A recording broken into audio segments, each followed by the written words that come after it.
All right, welcome back to Clearwater Jazz Holidays, Young Lions Jazz Master Virtual Sessions. We are here with our good friend John O'Leary. John, how you doing? I'm doing good. Ready to rock and roll. Man, it is good to see you. It's been so fun having you and your colleagues at La Lucha being part of our Clearwater Jazz Holiday Presents Wanderlust events. We've got you coming back tomorrow for a Go-Go Beach Jam, which we were just talking about. It's going to be really, really cool. Participants today are muted for the courtesy of the session, but if you do have questions, please feel free to use the chat feature, and I'll moderate those and help get those questions to John. We record these sessions for the purposes of Clearwater Jazz Holiday Education and Outreach. Thank you for following along. And to reiterate, after these live sessions, we place the recorded video in our studio at clearwaterjazz.com. That's brought to you by Blue Water Wealth Management at Steward Partners and Duke Energy. You could also listen to these sessions on the Young Lions Jazz Master Virtual Sessions podcast, brought to you by our friends at Marine Max Clearwater. All of the upcoming sessions, clearwaterjazz.com, the education and outreach section. We've surpassed, I think, 100 sessions since May, and just blazing through. We've got sessions scheduled through the end of December, and they've all been so inspiring and so wonderful. John's done several of them. If you go to our studio, you'll see the history of the rhythm section and approach to jazz harmony on piano, piano jazz technique, how to develop a language for improvisation on piano, how to develop rhythmic ideas to improvise better, how to create melodic lines for improvisation, how to use block chords, and then he's been participating in our What I Love About series, already covered Oscar Peterson, Bill Evans, and today Keith Jarrett. We're really excited about that. And let me tell you a little bit about John. I'm going to turn it over to John to take it away. So John is a Mexican-American jazz pianist. He's also a neuroscientist. He's the pianist for the highly acclaimed trio La Lucha in the Tampa Bay area. John has had a winding path. He was born in the Yucatan Peninsula, where he started piano lessons at the age of 3 and played classical piano until the age of 12. Once in the United States, he picked up the tuba, and he played tuba in the concert band and continued to develop his musicianship through high school, later gravitating to the piano. He scored accolades, though, on both instruments. John attended the University of South Florida, where he studied tuba, jazz piano, and biochemistry. He graduated cum laude with a Bachelor of Arts in Jazz Piano Performance, a minor in tuba performance, and an honors thesis in biochemistry. John toured Italy and France with the USF Big Band and Jazz Tet Combo, playing in the 2007 Umbria Jazz Festival and the Juan Les Pins Jazz Festival. As a member of these bands, he's played with many jazz greats, including Randy Brecker and Wycliffe Gordon.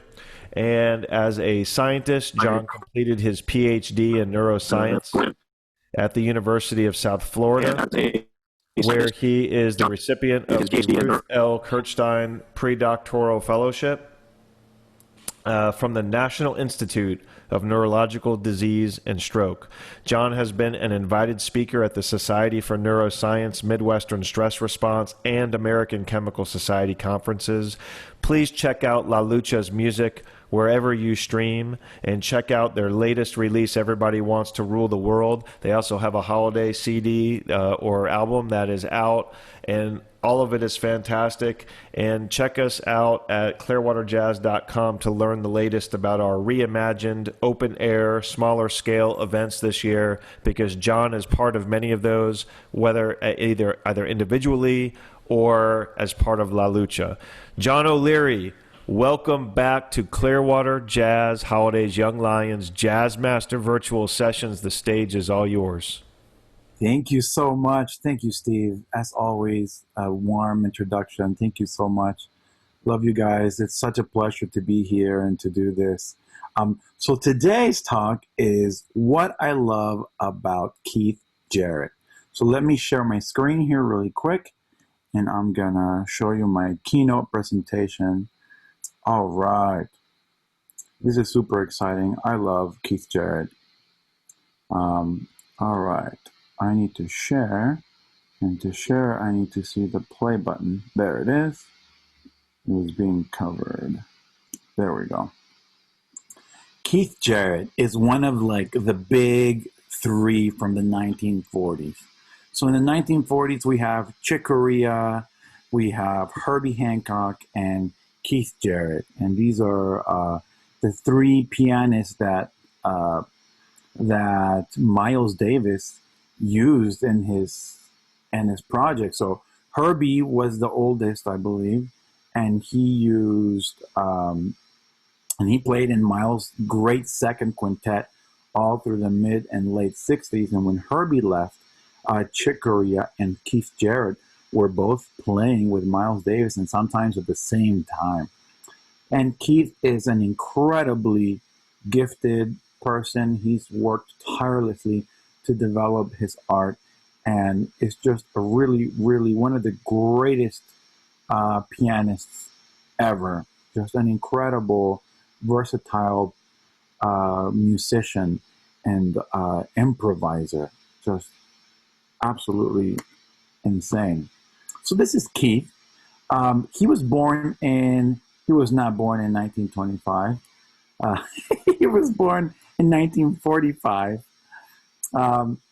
And he got his start playing with Art Blakey. So think about all the great pianists that played with Art Blakey, Bobby Timmons, and some of the younger cats like Jeff Keezer. And so Art Blakey's part of, so Keith Jarrett is part of that legacy of playing with Art Blakey. And then from there, he moved on and played with Charles Lloyd.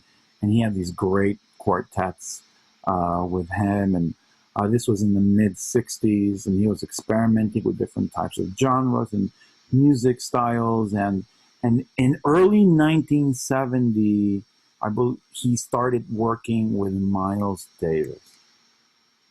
With Miles, though, he didn't play the piano. This is Miles' like fusion era.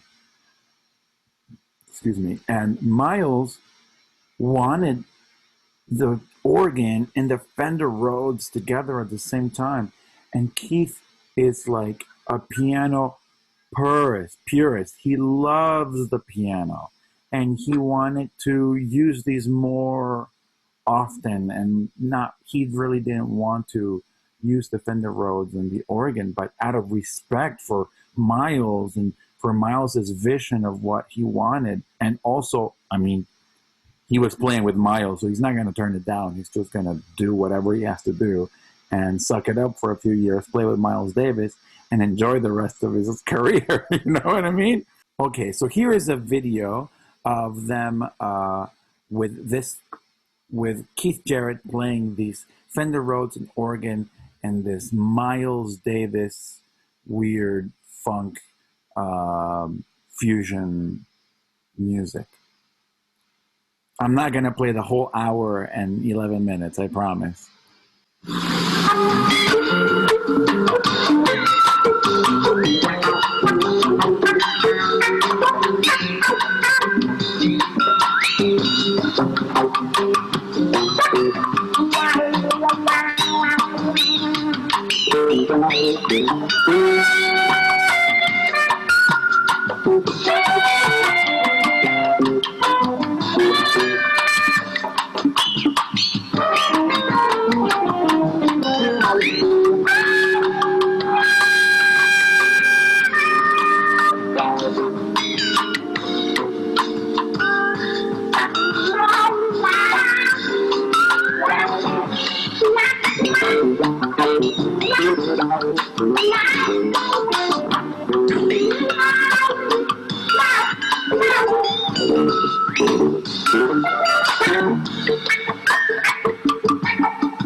And there was probably another hour of that in there.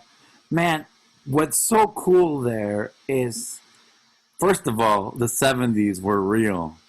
Those outfits are incredible. And to think that just 5 years before that, they were playing standards, and how quickly the music scene shifted, you know? Like, it was such a quick pace of novelty and creation, and Keith Jarrett was right there at the forefront of this music, playing with Miles Davis. And the reason Miles hired him to be in his band is because Miles heard him play at a club, and he could sit down and just improvise out of nothing. He didn't need to sit down and have a tune. He wasn't going to play a tune that he wrote, that somebody wrote. He would just sit down and play and create spontaneously and improvise on those creations. And Miles was really taken aback by that, and he wanted him and his band, which Miles had whoever he wanted, you know? And so what's cool is, here's a picture of both Chick Corea. You can see Chick over there, and you can see Keith Jarrett on the left with Miles at the same time. How crazy is that? Look how young they look. You know, they're all skinny and they're happening. And this is, what an incredible time to be alive and to be making music. Two of the greatest pianists ever in jazz on the same stage with Miles Davis. Just a historic moment. So after this period of time, with Miles's influence, he started playing solo piano, and he did a studio record for a solo piano studio record in the same year, 1970 or 1971. And then in 1973, he started going out on his completely, totally improvised solo concerts. So now he has this Miles Davis fame, and he wants to do his totally improvised concerts. And people buy tickets to hear him because he's Keith Jarrett, and he sits down at the piano and just plays. Nothing prepared. It's the mood, is his feelings, is the environment, everything, what he had for dinner. And so then this all happened at the same time as he became friends and he became signed to this incredible independent music label called Edition of Contemporary Music, otherwise known as ECM. And it's one of the most famous labels of jazz and music in the world. And this is an independent record label that was co-founded by Manfred Eicher in 1969. Here you see a picture of Manfred sitting at the piano while Keith is watching, which this is wild.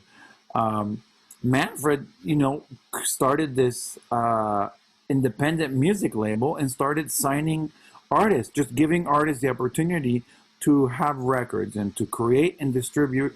And this was a wild idea that Keith Jarrett was doing, to sit down and do these completely improvised records or, concert dates. And so Manfred said, look, I will take care of everything. We'll get the engineers, we'll set everything up, we'll record you, and I'm willing to put this idea out for you. And he's trying to do this new record label. So between the two of them, it was a nice partnership, to start to see what happens. And till this day, ECM continues to put out experimental music as well as lots of jazz and classical and just composers, modern composers, people people you've heard of, like Pat Metheny. Bright Size Life was an ECM record, and Chick Corea has this great record with Gary Burton on ECM. Jack DeJohnette, the wonderful drummer, he's got a bunch of ECM records. VJ Iyer, who's winning the Downbeat Awards every year, it seems like. Chris Potter, the great saxophonist Chris Potter, he's got some really great recordings on ECM. One of my favorite pianists, young pianist Tigran Hamasyan, and Brad Meldau, and another young pianist, Shai Maestro.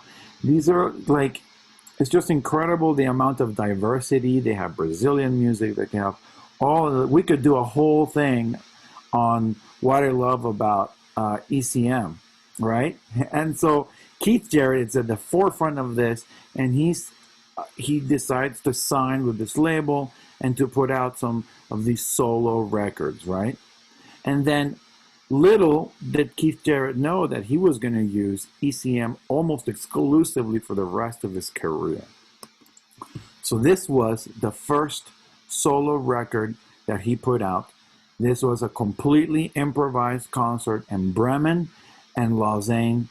I'm pretty sure that's not how you pronounce it. Lausanne, pardon my ignorance on this. Lucerne, maybe. Okay, so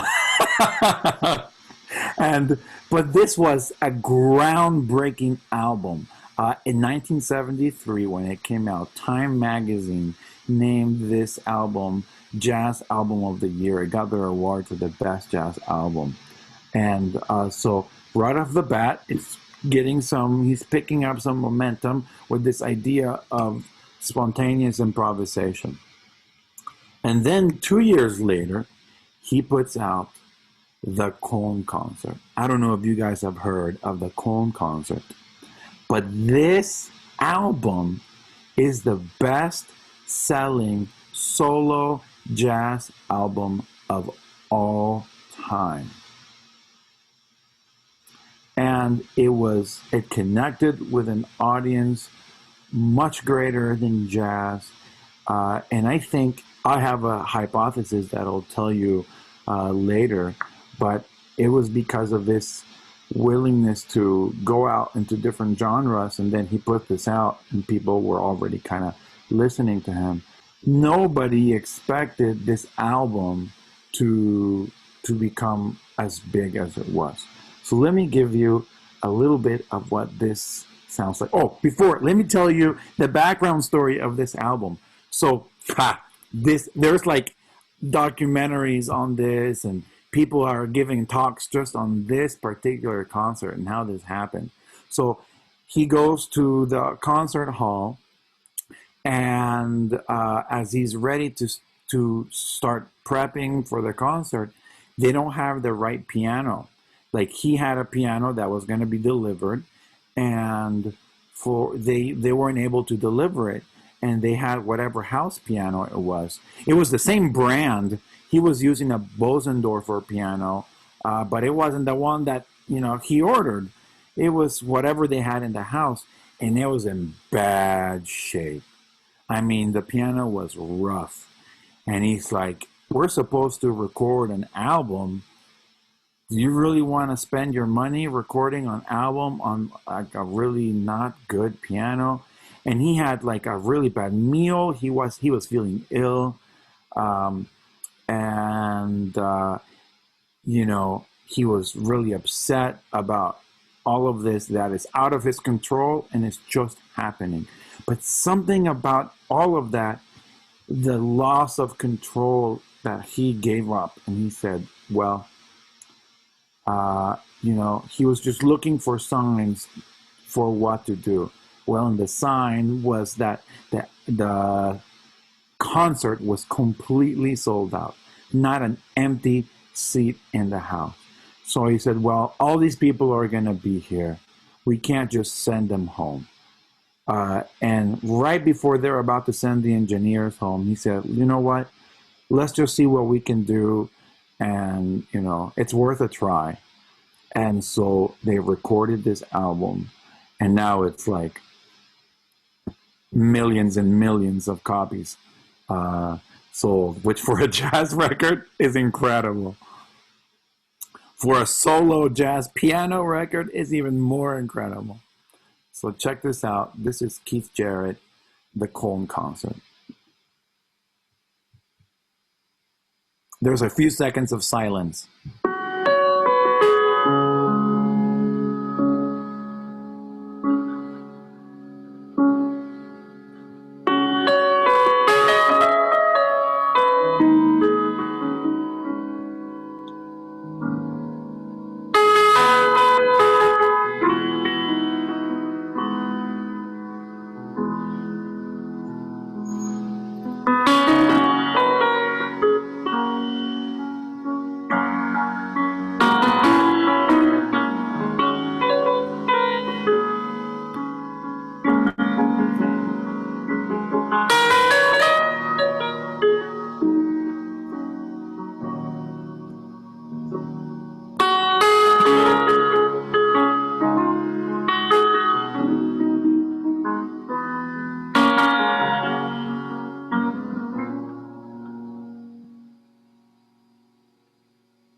So then this goes on like this for over 2 hours. It's a 2 LP release, so that's 90 minutes. That's an incredible album. Just he just sat down and played that. Like, there was no, oh my gosh, I'm so stressed trying to get all my music together for this concert. I have CD recording coming up. What am I going to play? No, nothing. He just trusted that when he sat down at the piano, something was going to come out, and that something was going to be good enough to entertain an audience for 90 minutes. I don't know what to say other than this guy was something else. He is something else. He's still alive. He's wonderful. Um, so this is what he did for a lot of the 70s, and he was still playing. He had this European quartet. He was playing with Dewey Redman, which is Josh Redman's dad, and he was playing with Charles Lord, Paul Motion, um, and he was, he was touring all over the world doing this thing. And then in the 1980s, he, Manfred Eicher, the co-founder of ECM, said to him, hey, you're such a great interpreter of standards. I love when I hear you play standards. You should do a standards trio album. This would be a wonderful project for you. And so he loved playing with Jack DeJohnette when he was with Charles Lloyd. I think that was him and Charles Lloyd. I think Jack DeJohnette was also with Miles. And so, he already knew him, and he reached out to Gary Peacock. And Gary Peacock is the bass player on the right, and Jack DeJohnette is the guy on the left. He was the drummer. They stayed together from 1980, maybe even 1982, 83, till 2014. They finally broke up in 2014 because they were too damn old, and they needed to relax at home a little bit. And actually, Gary Peacock just passed away in September of this year. These are just incredible. They became one of the most popular bands touring all over the world. And Keith Jarrett, he was a picky guy. He was difficult because he was very picky, and he wanted things to be as best as possible. He was a self-described taskmaster. And so he only wanted to play like concert halls, or he wanted to have really great acoustics and really great everything, and I think he's got a bad reputation for his insistence that everything is great all the time. And sometimes you got to just roll with whatever is going on.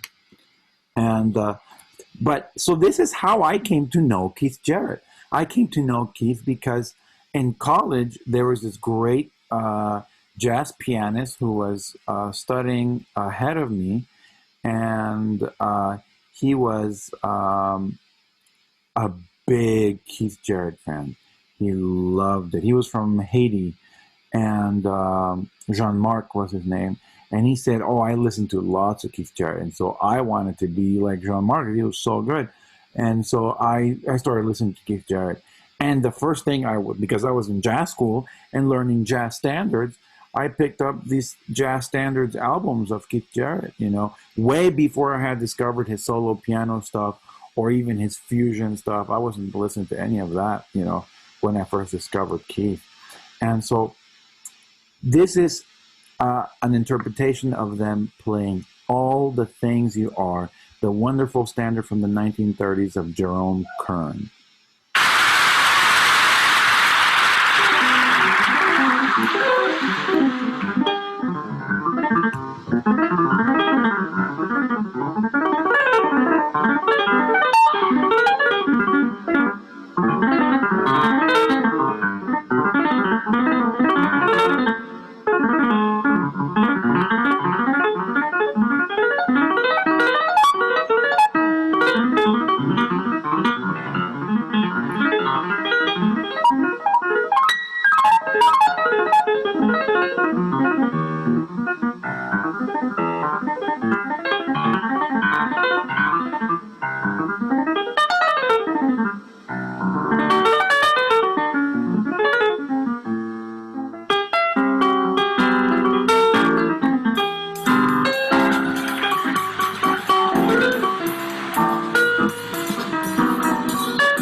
Yeah, that's an incredible performance.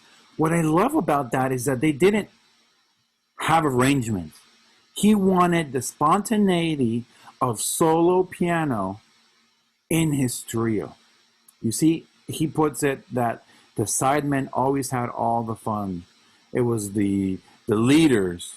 The leaders had to figure out what arrangements we're going to play, who plays when, what we're going to do. And he said, hey, I wanted to be a sideman on my own gig. So what he wanted to do is let's play tunes that we already know, or let's make up tunes on the spot. And they often would improvise free pieces where they would just like start with this note and I'll start with this note and we'll see what happens. So he just starts playing and they know when to come in, and that's that. I mean, it's incredible. I mean, they did this record after record, years after years of all these beautiful standards and ballads and improvised pieces, and they would just have a concert and boom, they would check what, make sure that they have the same chord changes that they wanted to use, same structure that they wanted to use, and they just let the moment take them wherever they were. It's quite truly incredible. Just the capacity to be able to do that, to be able to execute it at such a high level, just boom. It's about the communication. It's about the ability of them to kind of understand where each other is going with their with what's happening. What do we think? Is there going to be solo piano now? It's going to be solo bass or solo drums, or when do we play bass and piano, drums and piano, and just that communication. They had a really good rapport with communication, and so they are not known, however, as a great rhythm section for accompanying others, because they were a trio for them, right? It was them group, but they didn't spend a lot of time doing concerts with other musicians. Like, if you think of a great rhythm section, you think of the Oscar Peterson rhythm section. They backed up so many artists, right?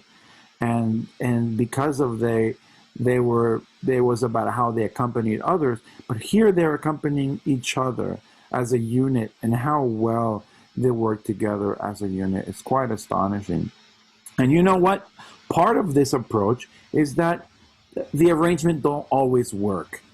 Sometimes the time is not a little loose, or sometimes things happen. Somebody will skip a beat, or somebody will get lost, and you can hear it in some of these recordings where something went wrong and they're trying to figure out, okay, and it's just incredible that they're like, that's okay.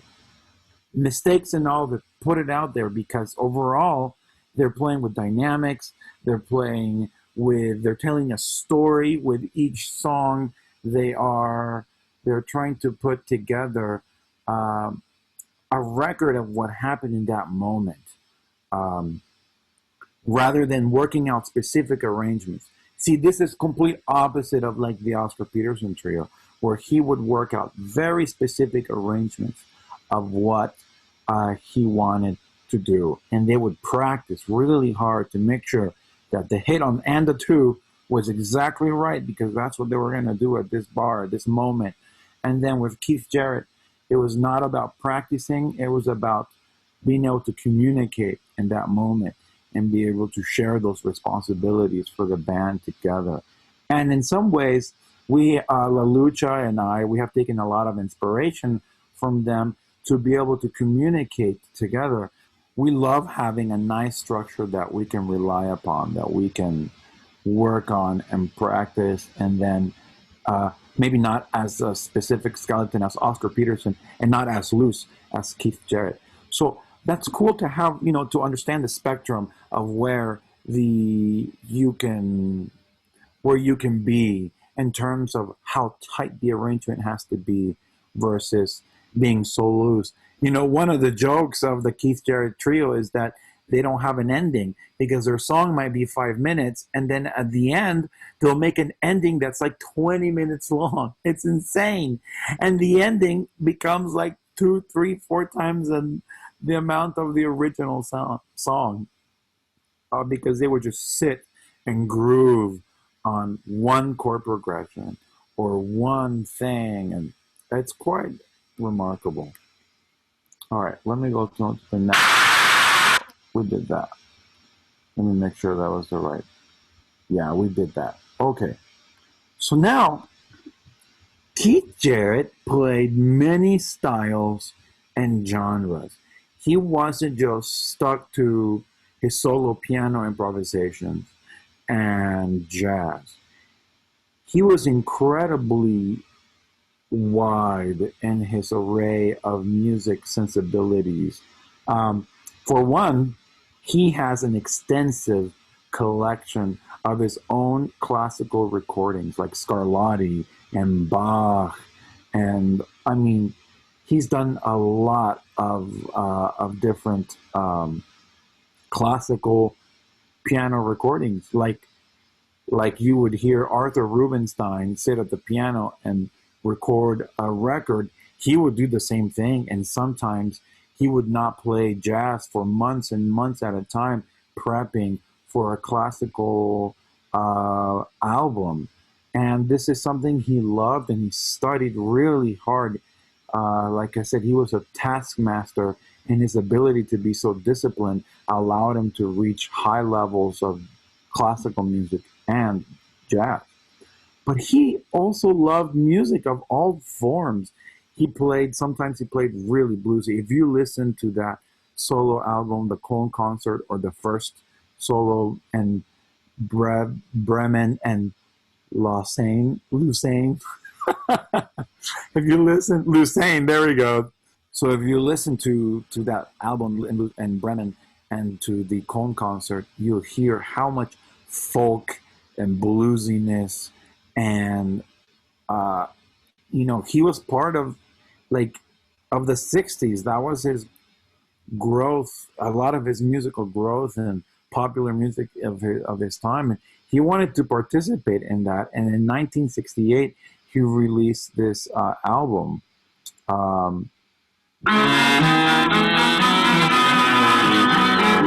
Whoops, I did not mean to start playing it yet. I was trying to tell you what the name of it. Restoration Ruin.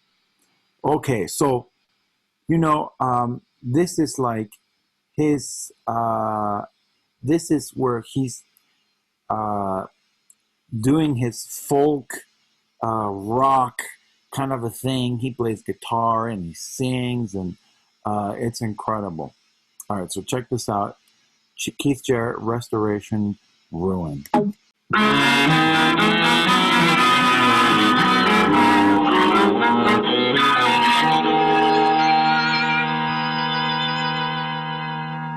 I walked by a stream on a cloudy day. That's him singing. Saw an old house, all brown and gray. It crumbled inside, but it was okay.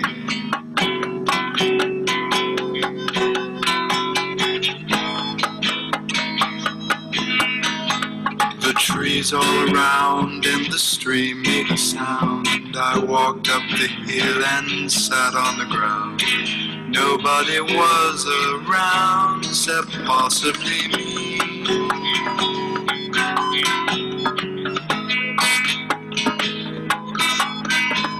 I looked again at the house quite soon and found it was part of the afternoon. I heard it play an ancient tune.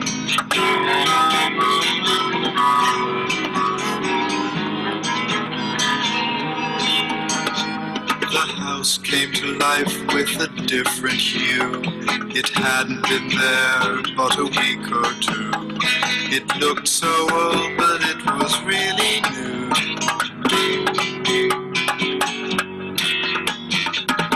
The things that are old come back to you. The things you were told, remember too. They all come back in a different pattern and make their old time faces young as you. The things that are old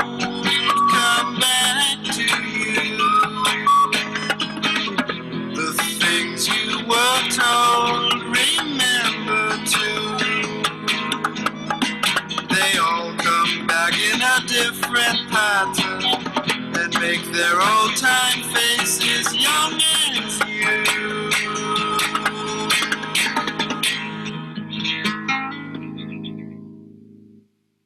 Isn't that cool? It's like completely different from everything else, and his whole album is like that. And I joke around that the 70s were real, but man, the 60s were real too. And even Keith Jarrett was totally involved in that culture and that style of music from that era. He was also a really great classical pianist. I mean, truly, truly great classical pianist. And he recorded all of the Well-Tempered Clavier, Book 1 and 2. And so here's a little snippet of one of the preludes.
Wasn't that lovely? I mean, man, I can't do that. Dang, it's just incredible what he can do. So there's a great, and it's called The Art of Improvisation, is a video interview from him, and he's one of the National Endowment of the Arts jazz masters like Dick Hyman and Chick Corea. There's all these great interviews with him, and here's one of them.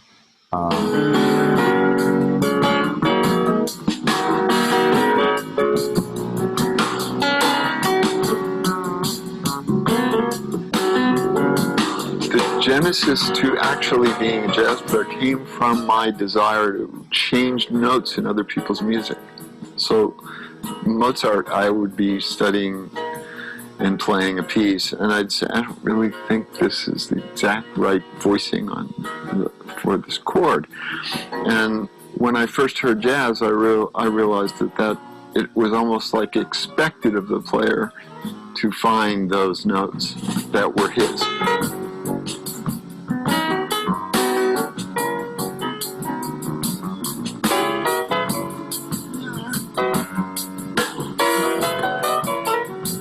Out there and there's just a piano, it's like my body knows exactly what to do. It's just like my left hand knows how to play. And if I tell it what to play, I'm stopping it. It's this. Not only am I stopping it, but I'm stopping it from playing something better than I can think of.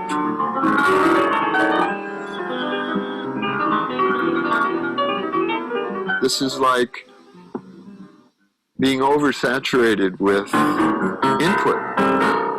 And it actually comes through your entire body. And people ask me, why I make the noises I make when I play. Anybody in their right mind would try to find an outlet somewhere. So, like if something's really happening, the passion just takes over.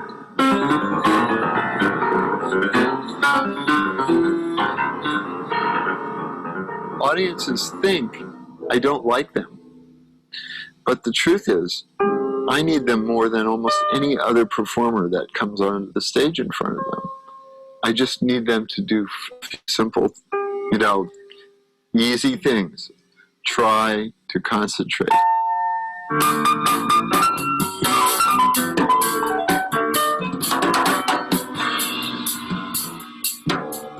The principle in this trio has been the same from 1983 to 30 years later. It's been exactly the same.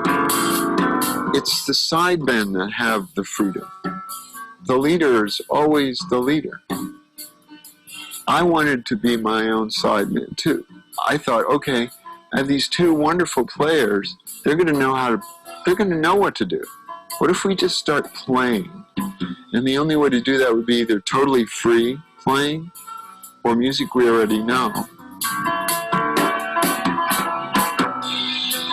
There is an amazing amount of music that was never played. What I'm seeking is that this music that's in the air that is ready to be played at all times. That's why I show up at a concert.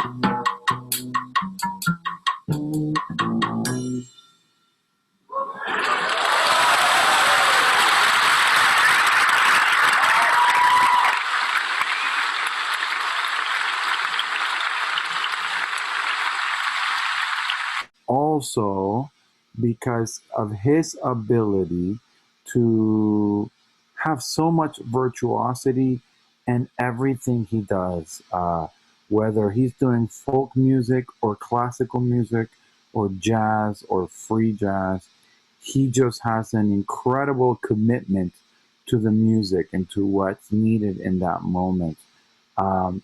And what's especially incredible about him is his ability to improvise so freely. I don't know, it's almost as if he's writing the song in that moment,